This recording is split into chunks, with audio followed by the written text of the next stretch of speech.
자, 오늘 우리에게 주신 하나님의 말씀은 히브리서 4장 14절에서 또 16절, 그리고 베드로전서 3장 8절과 9절 말씀입니다. 설교 제목은 위대하지만 섬세하신 예수님 닮기입니다. 그러므로 우리에게 큰 대제사장이 계시니 승천하시니 곧 하나님의 아들 예수시라. 우리가 믿는 도리를 굳게 잡을지어다. 우리에게 있는 대제사장은 우리의 연약함을 동정하지 못하실 리가 아니요 모든 일에 우리와 똑같이 시험을 받으신 이로되 죄는 없으시니라. 그러므로 우리는 긍휼하심을 받고 때를 따라 돕는 은혜를 얻기 위하여 은혜의 보좌 앞에 담대히 나아갈 것이니라. 베드로전서 3장 8절과 9절을 합독합니다. 시작. 마지막으로 말하노니 너희가 다 마음을 같이하여 동정하며 형제를 사랑하며 불쌍히 여기며 겸손하며 악을 악으로 욕을 욕으로 갚지 말고 도리어 복을 빌라.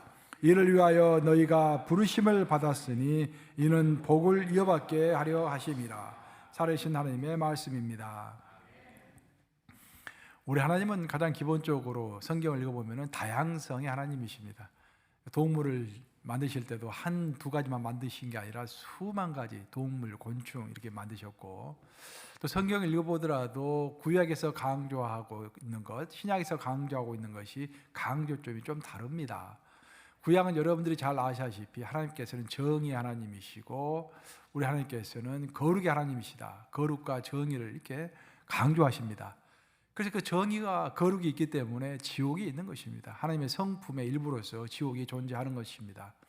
하지만 예수님이 탄생하신 신약의 시대로 오면은 우리 예수님의 포지션이, 우리 하나님의 포지션이 또 다른 면을 또 우리에게 보여주시는데, 그래서 은혜와 사랑입니다. 물론 구약 시대에 은혜와 사랑이 없었던 것은 아니지만 특별히 신약 시대에 와서 은혜와 사랑이 강조됨으로 인하여서 구약의 강조와 신약의 강조가 균형을 이루는 것입니다. 우리 인간도 마찬가지입니다. 하나님께서 우리를 지으실 때 어떤 한 성품만 가지고 죽을 때까지 살아 그렇게 하지 않으시고 우리의 성품에 여러 가지 성품을 동시에 주심으로 어떤 잠재져 있는 성품을 개발할 수 있는 그런 여지를 우리에게 주신 것입니다.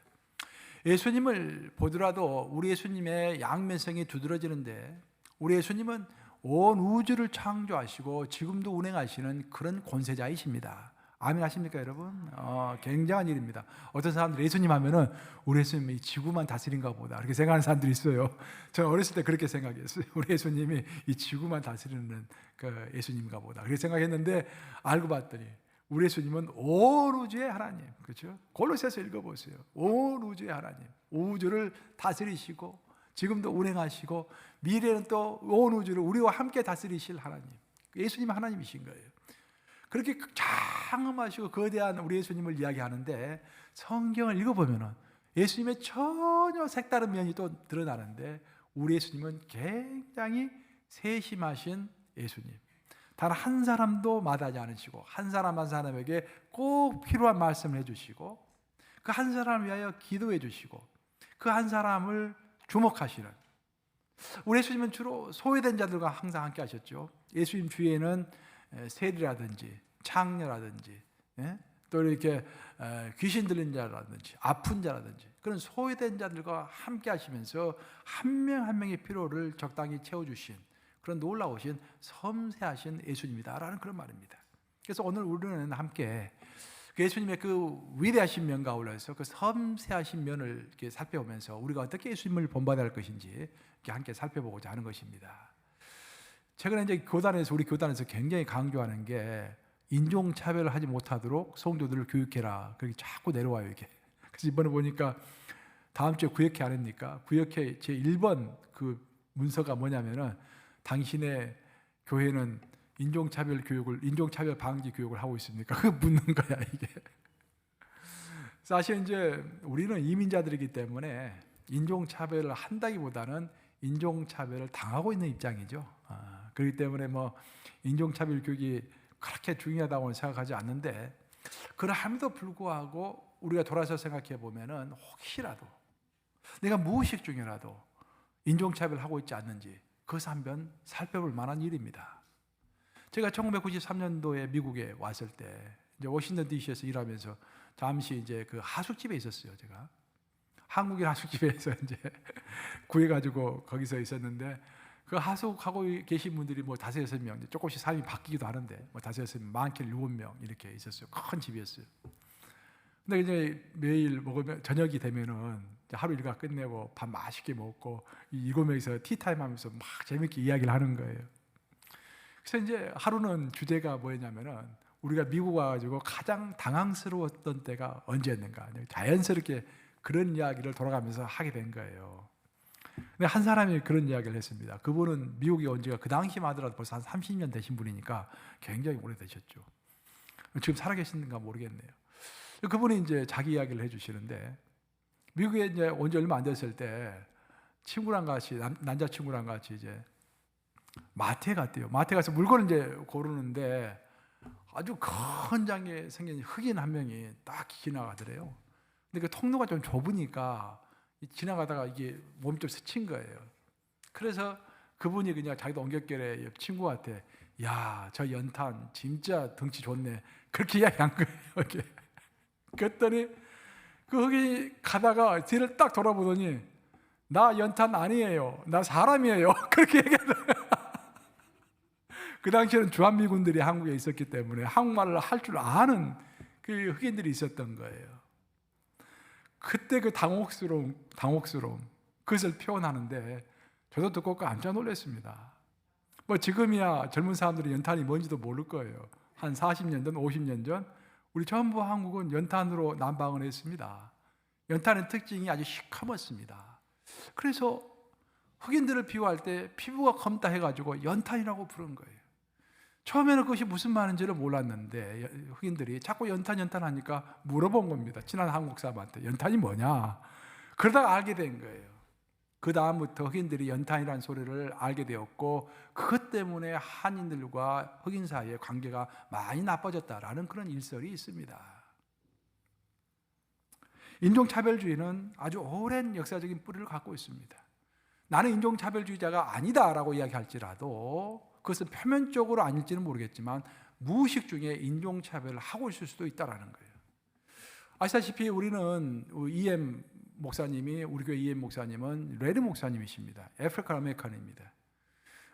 그래서 우리 교회 홈페이지를 보면은 딱 들어와서 그걸 보게 돼 있어요. 이 교회는 EM 목사님 흑인 목사님이네. 그래서 가끔씩 어떤 목사님도 다 연락이 오고요. 어떤 성도들도 그렇게 이야기합니다. 야, 강 목사님은 굉장히 용기가 있으시네요. 어떻게 해서 흑인 목사님을 EM 목사님으로 초빙하셨습니까? 그런 이야기를 해요. 저는 이해할 수가 없습니다. 내가 신학을 미국에서 공부해서 한국사 하지 않고 미국에서 그런지도 몰라도 미국은 철저하게 신학교에서 인종차별 같은 거 굉장히 강조하거든요. 전혀 못하도록 강조하거든요. 근데 우리도 무의식 속에 그런 인종차별이 없다고 하면서도 무의식 속에 그런 인종차별적인 생각을 하고 있는 것입니다. 미국의 경우를 보면은 이제 미국이 제일 처음에 영국의 식민지였잖아요. 영국의 식민지로부터 출발했는데 그 식민지부터 남북 전쟁이 끝날 때까지 상당히 오랜 기간 동안 미국에서는 노예제도가 합법적이었습니다. 우리 감리교도 보면은 북감리교, 남감리교, Southern Methodist라고 그러죠. 이 나눠져 있었어요. 왜 나눠진지 아세요? 원래는 하나였는데 나눠졌어요. 그 노예 문제 때문에 나눠진 것입니다. 노예제도를 찬성하는 쪽은 남감리교회, 반대하는 쪽은 북감리교회. 그래서 우리 한국 기독교 역사를 보면은 아펜젤러를 비롯해서, 아펜젤러가 이제 우리 감리교 선교사님인데 북감리교회 선교사님이세요. 북감리교로 나와요. 가지고 한국 가지고 이제 이화대학교를 만들고 연대 세브란스를 만들고 했잖아요. 근데 그 양력을 보면은 메토디스트로 나오는 게 아니라 북감리교로 나와요. 또 남감리교 출신들은 또 한국에 와가지고 병원을 많이 지었습니다. 이렇게. 그 이유가 다 그 흑인 노예를 합법적으로 인정할 것이냐 말 것이냐, 그것 가지고 교단이 이렇게 나눠진 거예요. 미국은 그간 오랜 기간 동안 앵글로색슨 남자, 여자는 아니고 앵글로색슨 남자가 최고다라는 그런 고정관념이 오랫동안 미국에 있었습니다. 그 미국의 유명한 상대 미국에 유명했던 인류학자들, 의학자들이 앵글로색슨이 우월적이다라는 것을 증명하기 위해서요, 심지어 이런 실험까지 했어요. 시체들을 가져다가 백인 시체, 흑인 시체 가져다가 그 두개골 있지 않습니까? 두개골에다가 수은을 붓습니다. 그 수은이 얼마만큼 많이 들어가는가? 그럼 그 용적이 나오잖아요. 이것 봐라. 백인 용적이 훨씬 더 많다. 흑인 용적보다 크다. 그러니까 백인 흑인보다 우월한 것이다. 그런 식으로 말도 안 되는 소리를 들어가면서 인종차별을 많이 해왔던 것입니다. 그러다가 미국에서 아주 획기적인 사건이 하나가 발생을 했는데, 그것은 제1차 세계대전이 발발하면서 생겼습니다. 제1차 세계대전이 발발하면서 미국이 참전을 하게 되면서 군사들을 징집한 거예요. 이렇게 징집해서 너나 나나 없이 이제 다 징집을 당해가지고 군대로 모였는데, 그때 미국 심리학회에서 야, 좋은 기회다. 이걸 가지고 한번 실험 한번 해보자. 그래서 전 군인들을 대상으로, 징집된 신병들을 대상으로 IQ 검사를 했습니다. 지능 테스트를 해본 거예요. 근데 놀라운 결과가 나타났습니다. 북쪽에서 온 흑인의 IQ가요, 남쪽에서 온 백인들의 IQ보다 더 높게 나와버린 거예요. 아주 충격적이었습니다. 그리고 그것이 아주 미국에서 큰 바로미터가 된 것입니다. 이제까지 흑인이 백인보다 못하다라는 사실이 이게 선입견이었구나. 실제로 보니까 이게 그게 아니구나 라고 하면서 점차 이제 미국에서 인종차별에 관한 그것이 선입견에 불과하고 편견이다라는 의견이 대두되기 시작했고, 결정적으로 미국의 이제 인종차별을 바꾼 계기가 뭐냐면요, 유태인들이 러시아로부터 많이 이민 오기 시작하면서부터 바뀌었어요. 러시아에서 또 전 세계에서 유태인들이 이제 미국으로 많이 몰려왔잖아요. 이 핍박을 받으니까 유태인들이 이제 마지막으로 희망을 건 나라가 미국입니다. 미국. 특별히 뉴욕으로 다 모여들었죠. 이게 미국에 그래서 유대인들이 많은 거예요. 그러고 나서 이제 미국이 철도 공사를 하면서 드디어 이제 중국 사람들을 많이 미국으로 데리고 왔습니다. 철도를 이제 짓기 위해서, 노동자로 써먹기 위해서. 그리고 또 농업하는 인구들이 부족하니까 사탕수수밭에 어느 나라 사람들, 한국 사람들을 하와이 사탕수수밭으로 다 데리고 온 거예요. 전부 그때 내리 감리교회 출신 노동자들이 전부 하와이로 온 겁니다. 그래서 하와이 가시면 전부 대부분이 우리 감리교회예요. 한국 교회들은 제일 큰 교회도 우리 감리교회이고. 근데 이제 처음에 유대인들도 1세들이 오고 중국 사람들, 한국 사람들 1세들이 왔을 때는 별 일 없었는데, 이들이 이제 한국 오면 당연히 이제 애들도 이렇게 나을 거 아닙니까? 2세, 3세들이 생기면서 그 아이들이 영어도 제대로 하면서 교육을 제대로 받으면서 드디어 전문 직종에 들어가기 시작한 거예요. 유대인의 역사를 보면은요, 유대인이 제일 처음에 미국 가서 한 게 세탁소였잖아요. 이 세탁소를 나중에 이제 이태리 사람들에게 넘겨주고, 이태리 사람들이 우리 한국 사람들에게 넘겨주고, 그리고 나서 유태인 2세들이 이제 진출하기 시작한 곳이 금융업계, 법률, 의학계, 학계, 그런 데 진출했잖아요. 지금 제 3세대들은 미국에 있는 모든 그 엔터테인먼트, 그러니까 문화, 영화라든지 음악이라든지 언론이라든지 그 다 유태인들이 지금 잡고 있잖아요. 지금 이 3세대까지 넘어온 거예요. 우리 한국은 아직 2세대에 이제 머물러 있는 것이고, 그러면서 그 유대인들의 2세들과 우리 2, 3세들과 우리 아시안들의 2, 3세들이 전문 직종에 들어가서 두각을 나타내면서 이것 봐라, 이게 아시아에서 온 이 노란 사람들이 이거 잘하고 있네. 그러면서 생각이 많이 바뀐 것입니다. 지금은. 그럼에도 불구하고 인종차별은 그때도 종식이 되지 않아서요. 50년대 들어서면, 50년대, 60년대 초에 들어서면 드디어 이제 흑인들이 들고 일어선 거죠.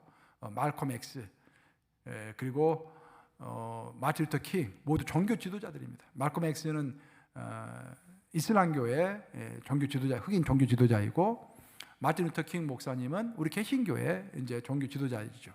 두 사람이 들고 일어나가지고 흑인 인권 운동을 하면서 드디어 미국이 종교 이제 그 인종차별로부터 많이 물러서게 된 것입니다.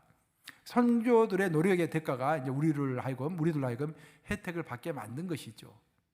근데 문제는 아직까지도 잠재의식 가운데 인종차별 의식이 사람들 사이에 있더라는 것입니다. 아시다시피 우리 UMC 같은 경우는 인종차별을 철저히 금지하고 있기 때문에요, UMC에서 목사가 되는 것은 힘들지만 우리 UMC는 좀 까다롭잖아요. 신학교도 13개 신학교 중에 하나만 나와야 되고, 한국서 아무리 뭐 박사학위를 받아도 인정 안 해줍니다. 우리 교단은 미국서 공부를 해야 돼요. 미국서 MDB를 받아야 3년간 공부를 해야 돼요. 그래야만이 이제 목사 안수 자격을 시작할 수 있어요. 그럼 목사가 되면은 또 우리는 차별 없이 그냥 한국 사람이든지 흑인이든지 그냥 미국 교회로 보냅니다, 그냥.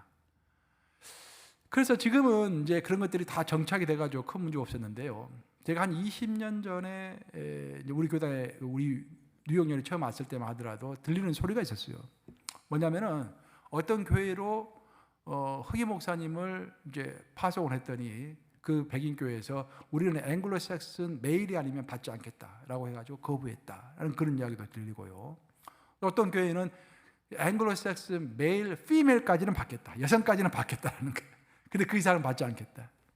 또 어떤 교회는 마음이 넓어가지고 그래 우리가 양보해서 에이시안 한국 사람들이 인기가 좋거든. 한국 목사님 좀 부지런해서 인기가 좋아요.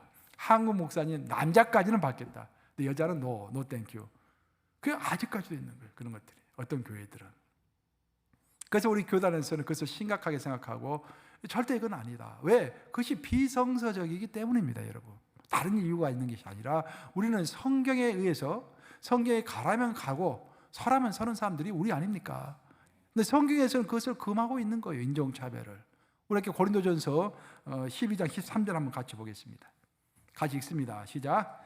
우리가 유대인이나 헬라인이나 종이나 자유인이나 다 한 성령으로 세례를 받아 한 몸이 되었고 또 다 한 성령을 마시게 하셨느니라. 자, 구약을 읽어보면은 하나님께서 천지를 창조하실 때 우리 인간을 하나님의 형상대로 창조했다라고 되어 있습니다.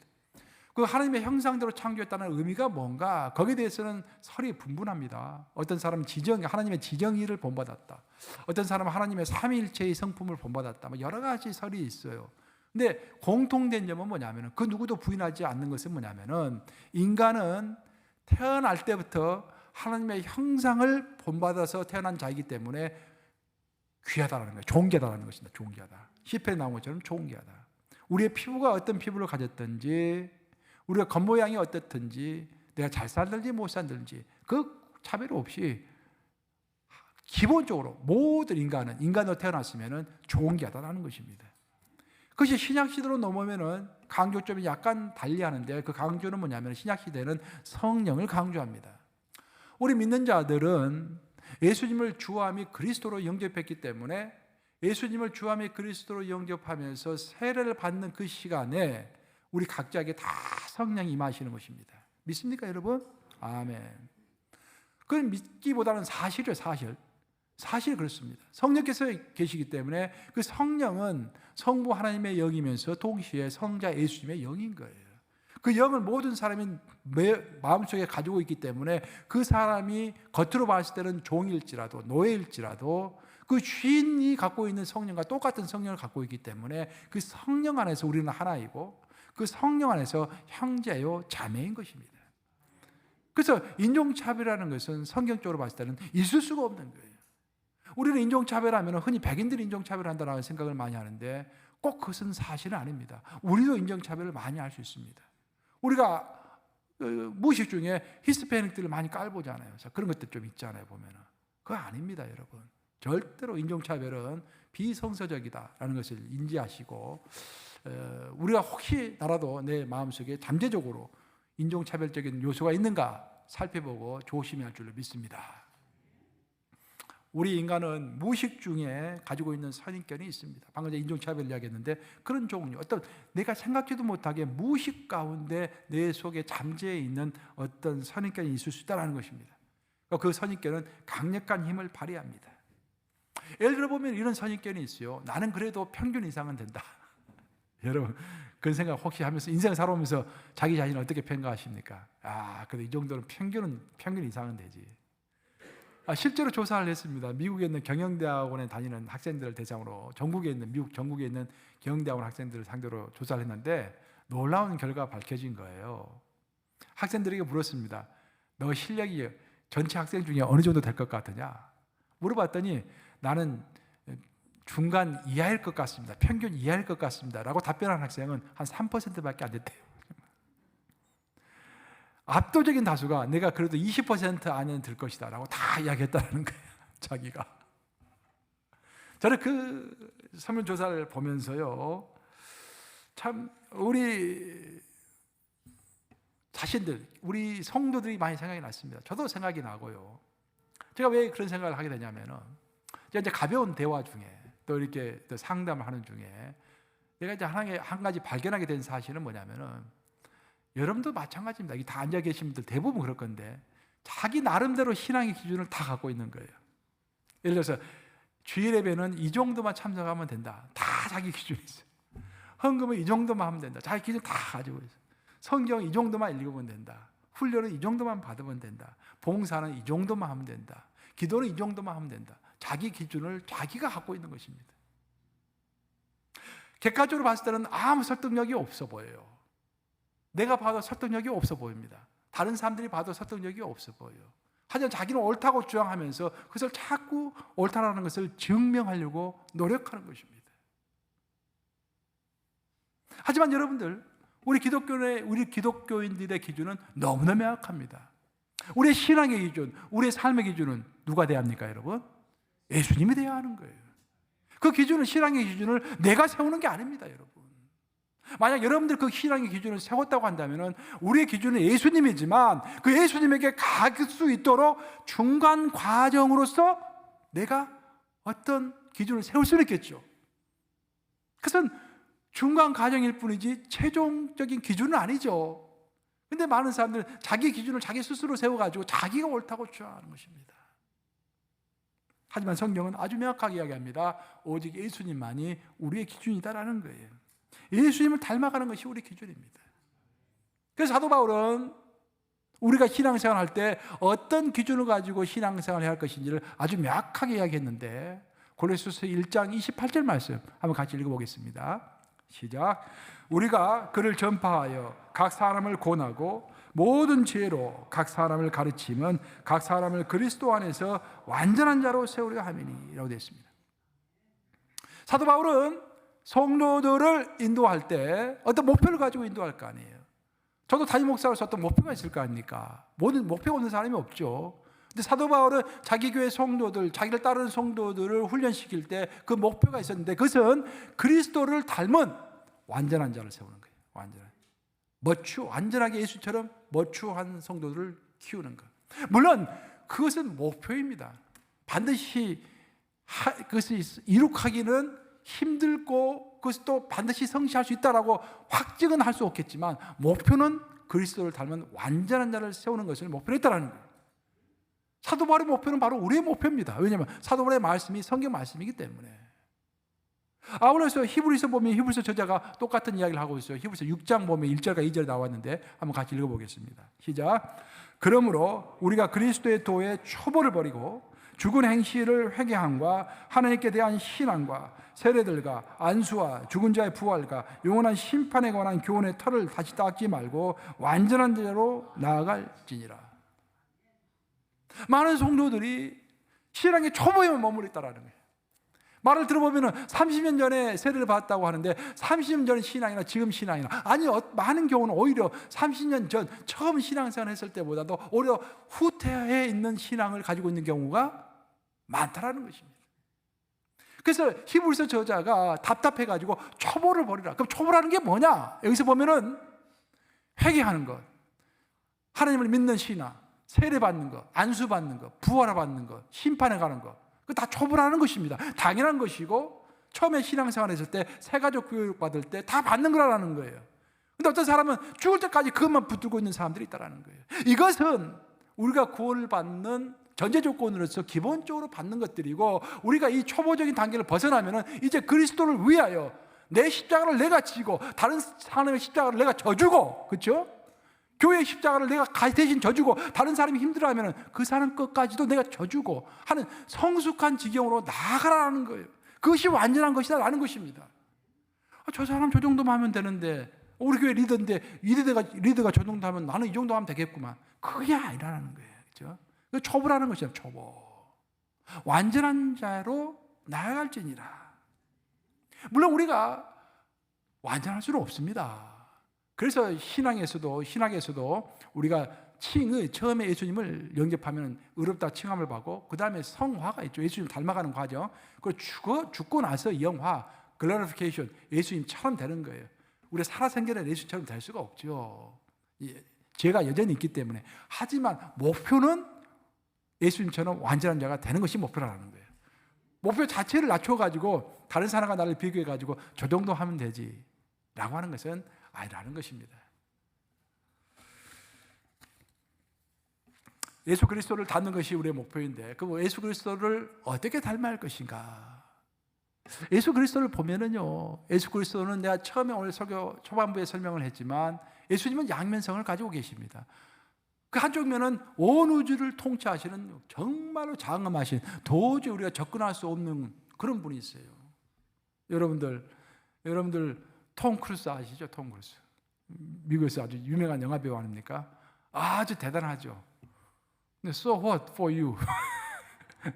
유명해서 어땠다는 거예요? 당신 여러분들 만나줍니까 그 사람이? 트럼프 대통령, 전임 트럼프 대통령 보세요. 얼마나 화려합니까? 그렇죠? 얼마나 화려하고 막 그래요. 막 박수치고 와 잘한다 막 그런 사람들 있죠. 뭐 so what? 트럼프 대통령 여러분 만나가지고 악수하고 대화 나눠줍니까? 전혀 그렇지 않아요. 근데 우리 예수님은 톰 크루스가 문제가 아니라 뭐 트럼프가 문제가 아니라 온 우주를 주관하시는 그런 예수님인데 놀랍게도 그 예수님은 굉장히 섬세하셔가지고 나 하나도 놓치지 않고 나에게 대화하시고 내 쓰라리는 아픔을 아시고 내 눈물을 아시고 오늘 이렇게 기도할 때 오늘 기도 내용 중에서 내가 마음에 와닿는 게 뭐 기도를 평가하는 것은 아니고요. 우리 선진의 어른들 그 눈물병에 얼마나 눈물 많이 쏟으셨습니까? 우리 조정구 장로님도 눈물 많이 쏟으셨어요. 눈물병에다가 이미 생활하시면서 그렇죠. 그런 눈물을 우리 예수님이 아신다라는 거예요. 아신다라는 거예요. 그 예수님 그래서 섬세하신 분이다 이 말씀입니다. 그것을 본받으라. 우리가 완전하게 된다라는 것은 우리가 한쪽 면을 가지고 있는데 한쪽 면을 가지고 있지 못하면 여러분 각자 가지고 있지 못한 면이 있을 거예요. 그것을 채워나가는 과정이 완전으로 나가는 과정인 것입니다. 그럼 완전한 자가 되라 그런 말이에요. 자기가 잘하는 것만 붙잡고 계속 그만 하지 말고 자기가 못하는 것도 돌아보면서 노력하는 것. 그렇죠? 오늘 본문 말씀에 이런 말이 나옵니다. 히브리서 4장 15절 말씀 한번 같이 읽어보겠습니다. 시작. 우리에게 있는 대제사장은 우리의 연약함을 동정하지 못하실 리가 아니요 모든 일에 우리와 똑같이 시험을 받으신 이로되 죄는 없으시니라. 여기서 말하는 대제사장은 신약시대 대제사장, 즉 예수 그리스도를 이야기하는 것입니다. 우리 예수 그리스도의 특징은 뭐냐면 단어로 표현하기를 동정이라고 표현했어요. 동정, sympathy, 감정이입이라고 그러죠. 사람을 불쌍히 여기는 거예요. 그렇죠? 왜 그러느냐? 그 예수님은 우리가 똑같이 육신을 입고서 이 땅에 살아가면서 눈물 젖은 빵도 먹어봤고, 그렇죠? 또 가난한 집안에서 고생도 해봤고, 또 핍박도 받아봤고, 억울한 누명도 쓰여봤고, 외로움에 혼자서 방황할 때도 있었고, 그 모든 것들을 아신다라는 거예요. 우리의 어려운 것들을.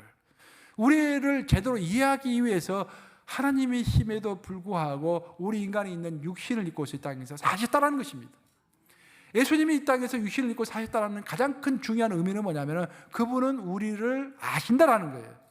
우리가 똑같은 육신을 입고 살았기 때문에. 그래서 그분은 우리를 동정하시는 분이시다라고 예수님의 그 특징을 이야기합니다. 예수님은 동정하시는 그 하나님이시기 때문에 예수님의 일대기를 우리가 성경을 통해서 읽어보면요, 예수님의 사마리아 여인을 개인적으로 만나 주셨어요. 그 사마리아 여인은 남편이 7명입니다. 즉 창녀라 그 말이죠. 그래서 그 조그만 마을, 사마리아 마을은 조그만 마을이에요. 한 20가구, 30가구밖에 안 돼요. 그래서 그 가운데 살고 있으니 모든 사람들이 다 알고 있는 거예요. 그래서 모든 동네 여인들이 자기 남편 빼앗길까 봐서 다 외면하고 있는 여인이에요. 그래서 그 여인은 가서 물을 기르는데 그 중동적 대낮에 얼마나 덥습니까?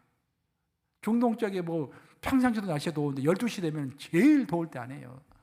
그때 아무도 나오지 않을 때, 다 사람들이 낮잠을 자는 때, 그때 혼자서 물을 기르려고 시냇가로 온 거예요. 그 샘물로 온 거예요. 그때 예수님은 그 한 여인을 만나주기 위하여 시간을 딱 맞춰가지고 거기서 먼저 와서 기다리고 계시잖아요. 그 여인에게 말을 걸어주시고 그를 치유하시고 위로하시고 그 한 사람을 위하여 시간을 보내시지 않습니까? 그것이 섬세한 예수님의 모습인 거예요. 성경을 읽어보면은 매국노가 나옵니다. 이스라엘 사람들이 제일 싫어하는 매국노. 로마 편에 붙어가지고 사는 사람들. 그 동족의 피를 빨아먹는 사람들, 거기다 기도 아주 조금 해가지고 볼품없는 사람 누굽니까? 삭개오. 삭개오는 다 사람들이 왕따를 시키는 사람이었어요. 저 완전 나쁜 놈이다 하고, 저 친일파다, 매국노다. 그래서 삭개오는 키가 조그맣기 때문에 예수님이 지나갈 때 사람들이 예수님 보려고 팍 모여들었잖아요. 엄청난 인파가 모여들었어요. 예수님이 잘 보이질 않습니다. 키가 작아가지고. 그래서 뽕나무로 빨리 올라갔잖아요. 예수님 한번 보고 싶어가지고. 근데 그 많고 많은 인파 중에서 예수님이 하필이면 뽕나무에 올라가 있는 삭개오를 주목하시면서, 삭개오야 내려오너라, 내가 오늘은 너희 집에 유하여야겠다. 굉장히 섬세하지 않습니까? 그 주위에 그 수많은 사람이 있었음에도 불구하고 가장 필요가 있는 사람이 누구인가를 딱 볼 줄 아는 그 안목. 그죠? 우리가 기도를 해도 그런 것을 위해서 기도할 필요가 있다고 저는 생각합니다. 주님, 저에게 예수님의 사랑의 마음을 주시옵소서. 내 영안을 띄게 해주시사 진짜로 사랑이 필요한 사람들, 진짜로 필요한 사람들이 누구인지를 알게 하여 주시옵소서. 그런 제목도 우리 기도 제목 안에 들어가 있어야 할 줄 믿습니다. 사실 우리가 소신 있게 내 한 몸 딱 한 번에 바치는 것은 그리 어렵지 않을 수도 있어요. 눈 딱 감고 죽을 수도 있습니다. 그래서 뭐 공산주의 마크시즘이라든지 뭐 민노총이라든지 뭐 그런 거 보면은 그냥 자기 그 어떤 조그만 소신을 위해서 자기 몸에 휘발유를 붓고 막 불을 붙이는 사람도 있잖아요. 그렇게 죽는 것은 오히려 쉬울 수가 있어요. 근데 우리에게 진짜로 어려운 것은 죽을 때까지 내 본성을 거슬러서 예수님처럼 섬세하게 다른 사람들의 필요를 살피고 그 사람들에게 계속해서 위로하고 격려하는 것, 그것은 절대 쉬운 일이 아니다라는 거예요. 성령께서 함께 해주시지 않으면 할 수 없는 일이다, 그런 말입니다. 우리가 어떻게 해서 완전의 길을 갈 수 있을 것인가? 내 인간의 노력은 절대 안 됩니다. 그렇죠? 성령께서 도와주셔야만 하는 거예요. 그래서 우리 신앙인에게 제일 필요한 것은 순종이라고 그러지 않습니까? 순종. 왜냐? 우리 인간이 아무리 계획을 세울지라도, 우리가 계획을 세울지라도, 그렇게 성경에 나오잖아요. 우리가 아무리 계획을 세울지라도 그 결과는 여호와 하나님께 달려있는 거예요. 내가 아무리 신앙생활 잘해보고 아무리 의인으로서 살아가려고 노력해도 안 되는 것입니다. 근데 성령이 함께 하시면 할 수 있는 거예요. 근데 문제는 뭐냐면 성령은 오른쪽으로 가라라고 하는데 나는 고집이 있어가지고 자꾸 왼쪽으로 가는 것입니다.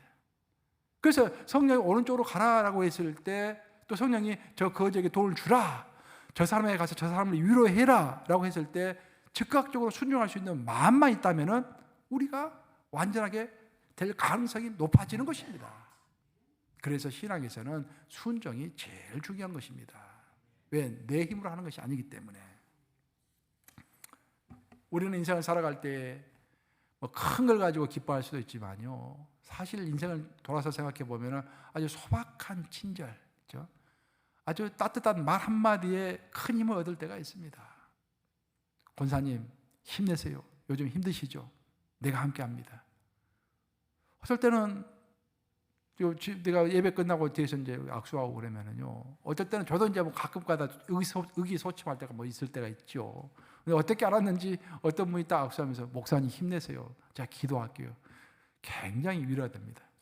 근데 내가 이제 영적 좋을 때는 별로 한 개로 흐르는데 나도 의기소침할 때는 그 말 해주면은요 굉장히 힘이 돼요.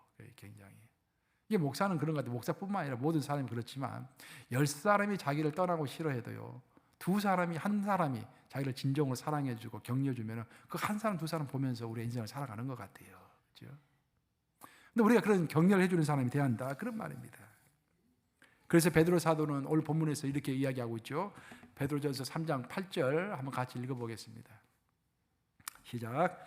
마지막으로 말하노니 너희가 다 마음을 같이하여 동정하며 형제를 사랑하며 불쌍히 여기며 겸손하며 라고 되어 있습니다. 여기서 동정이라는 단어가 또 나온 거예요. 그렇죠? 아까 우리가 동정 봤잖아요. 예수의 특징은 동정하시는 분이시다. 그런데 베드로가 마지막으로 자기의 편지를 쓰면서 마지막으로 당부한 이야기가 있었는데 그 마지막은 뭐냐면은 너희가 타인을 불쌍히 여기고 동정하라라는 거예요. 불쌍히 여기고 동정하라. 제가 이제 그 알렉산더 대왕에 관한 글을 읽으면서 감명을 크게 받은 적이 한 번 있어요. 뭐 알렉산더는 워낙 이제 유명한 사람이기 때문에 뭐 이러저런 말도 많은데 제가 읽은 그런 내용입니다. 알렉산더가 33살에 예수님 나이에 죽었어요. 예수님 나이에 그 전 세계를 정복하고 죽었는데 이 사람 평생 이제 젊었을 때 전쟁터에서만 살았죠. 계속 정복 전쟁을 했기 때문에. 근데 하루는 생각해 보니까 자기가 언제 죽을지 잘 모르겠는 거야. 그렇죠? 언제든지 죽을 수 있잖아요. 언제든지 막 화살이 날아들으니까.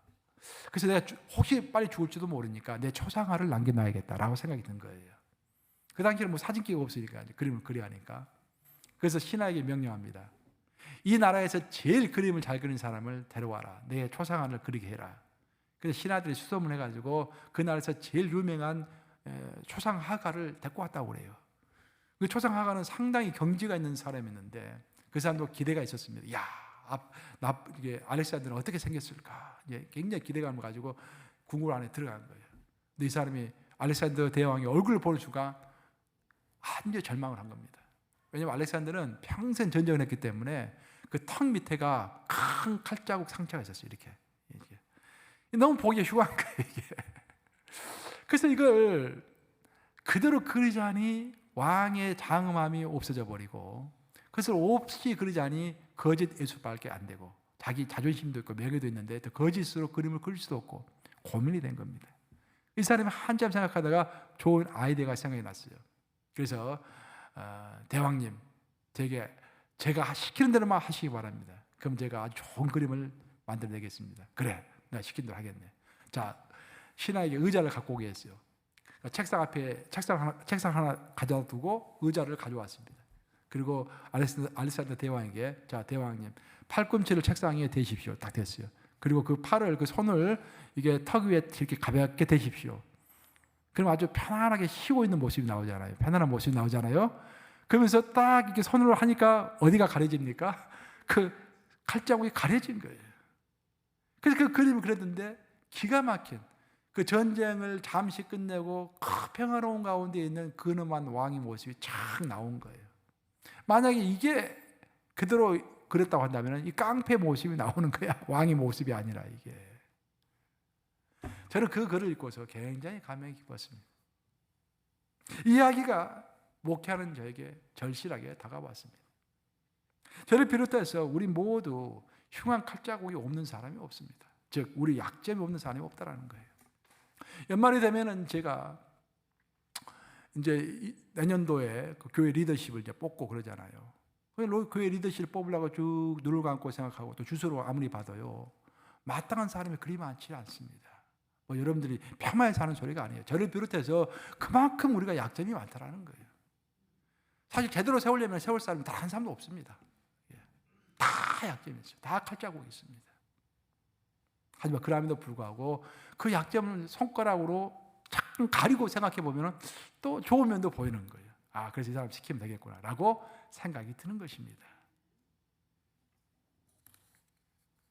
열정적이고 희생적으로 사역을 했던 사도 바울. 그래서 신약을 읽어보면 사도 바울의 이야기 얼마나 많이 나옵니까?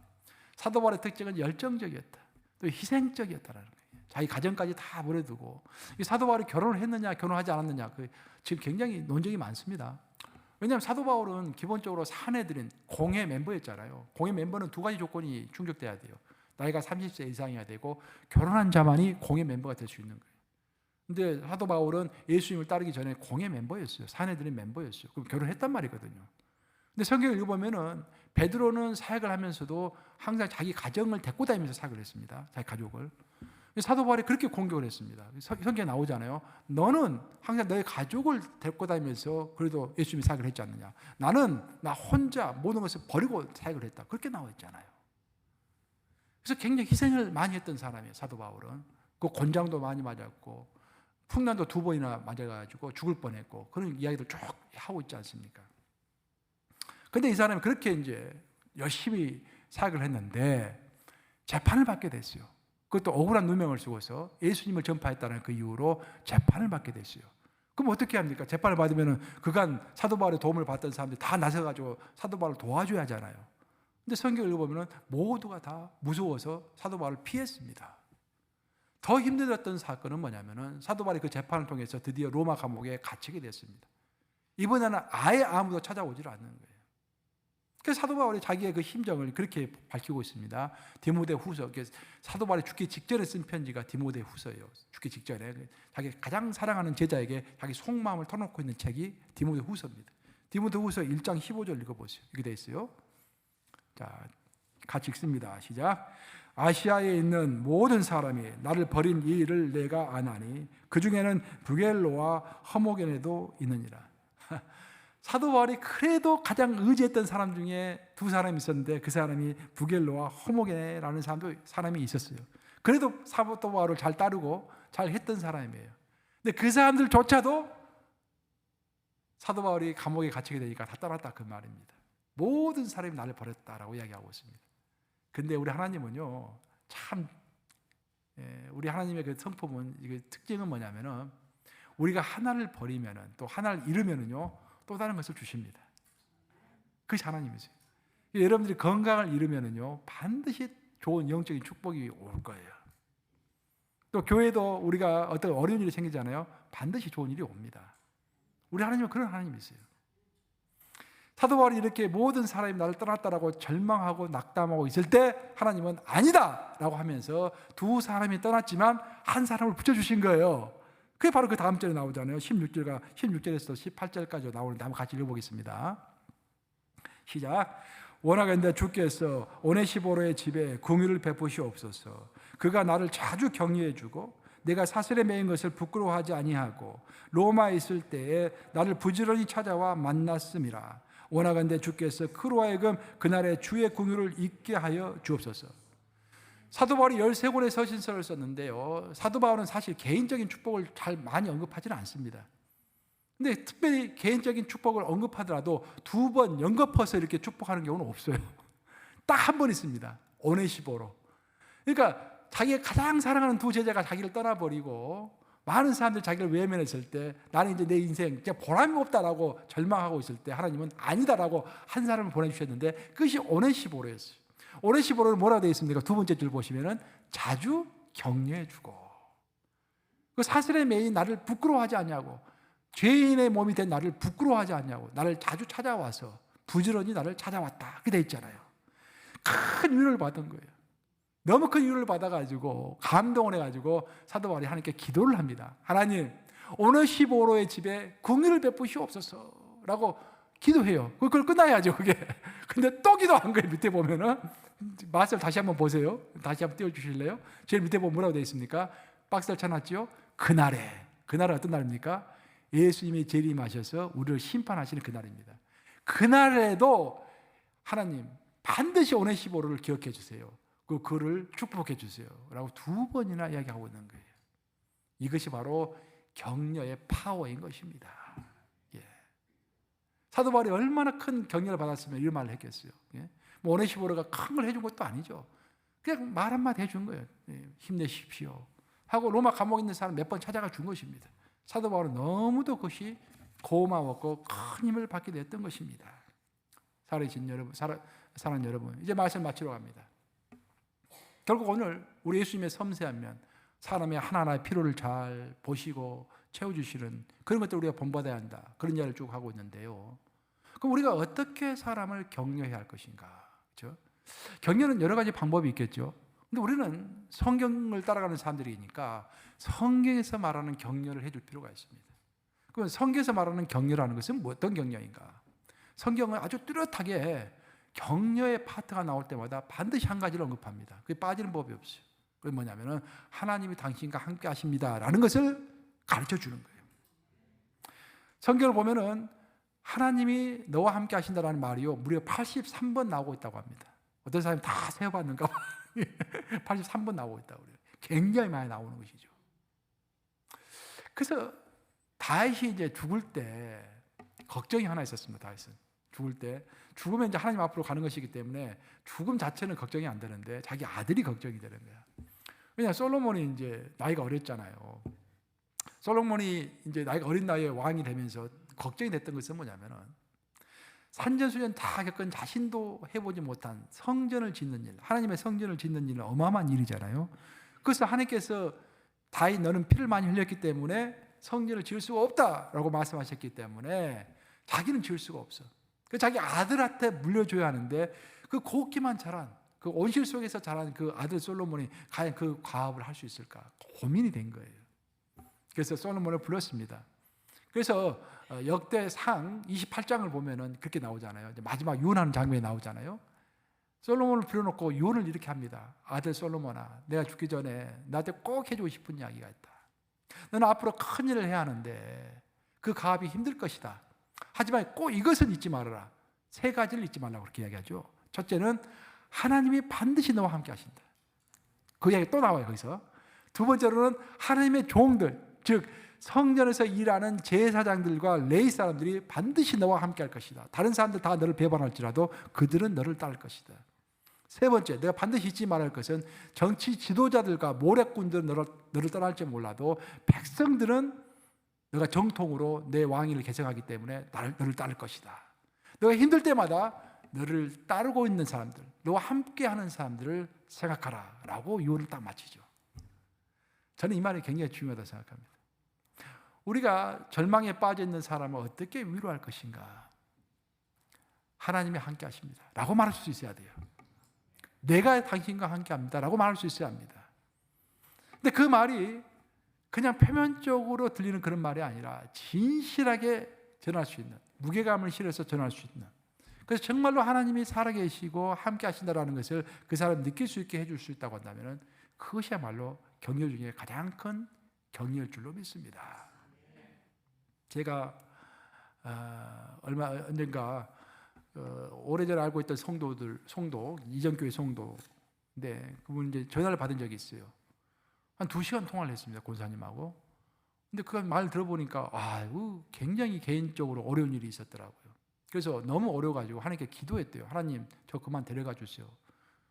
살고 싶지 않습니다. 그렇게 기도를 했대요. 그리고 권사님이 아니신데 얼마나 힘들었으면 그렇게 했어요. 권사님이 이제 힘드니까요, 음식을 제일 먼저 오는 현상이 음식을 먹기 싫더래요. 그래서 며칠간 계속 굶기 시작했대요. 근데 음식을 안 먹으니까 힘이 빠지면서 기도도 하기 싫고 이제 영적으로 혼적으로 다 무너져 버린 거예요, 사람이. 근데 며칠 만에 여기서 초인종이 울리더래요. 혼자 사시는 원사님이신데, 나이 드신 원사님인데, 딱 나가서 봤더니 젊은 집사가 서 있더래요. 그래서 권사님, 음식 먹고 힘내셔야죠. 들어오라는 말도 안 했는데 딱 들어와가지고 음식을 패더니 막 먹이더래요. 그래서 화가 버럭 나더래요. 굉장히 가식적으로 느껴졌다라는 거예요, 이 사람이. 야, 이게 또 너무 가식적이다. 근데 이 사람이 또 무례하게 젊은 집사가 무엇이 안 먹는다고 막 꾸짖으면서 강제로 떠가지고 막 입으로 막 집어넣으니까 막 화가 또 버럭 나더래요. 이 사람이 애절도 없이 이런다. 근데 그 젊은 집사가 절대로 뒤로 물러서지 않고 하나님이 권사님 사랑하세요. 아시잖아요, 권사님. 음식 먹고 힘내셔야 돼요. 눈물을 글썽이면서 막 먹여주더래요. 그러니까 할 수 없이 안 먹을 수 없어가지고 좀 먹다 보니까 그때부터 다시 음식을 먹기 시작해가지고 음식을 먹었더니 회복되더라고 그렇게 말씀하시더라고요. 그 음식을 먹고 났더니 이제 설교가 듣고 싶더래요. 그래서 담임 목사님 설교를 본인이 다니던 담임 목사교회 설교를 몇 번을 반복해서 들었대요. 그러니까 이제 영이 있게 회복이 되더라는 거예요. 그 마음도 열려지고. 제가 그 말을 들으면서 그런 생각을 했어요. 우리 인간이라는 것이요, 여러분들. 하나님이 우리를 창조하실 때 하나님이 우리를 채워주실 수 있는 공간이 있는 반면에요, 다른 인간만이 또 다른 인간이 우리를 채워줄 수 있는 공간이 따로 있는 거예요. 십자가 이렇게 돼 있잖아요. 하나님과 우리 사이, 나와 다른 사람의 관계. 그것이 인간인 것입니다. 우리는 창조될 때부터 내 인간의 공간이, 내 인간 존재의 공간이요, 하나님이 채워줄 수 있는 분량이 있고 다른 사람만이, 다른 인간이 나를 채워줄 수 있는 그 부분이 있는 거예요. 바로 그 부분을 우리가 채워야 하는 것입니다. 서로 채워줘야 하는 거예요. 눈을 쭉 돌아서 생각해 보세요. 누가 우리 교회에 채워줄 사람인가? 그 사람에게 가서 힘내세요. 하나님이 함께 하십니다. 내가 당신과 함께 합니다. 기도할게요. 그래서 섬세한 예수님의 사랑이 차고 넘치는 우리 뉴욕 감정이 되시기를 우리 주님의 이름으로 축원합니다.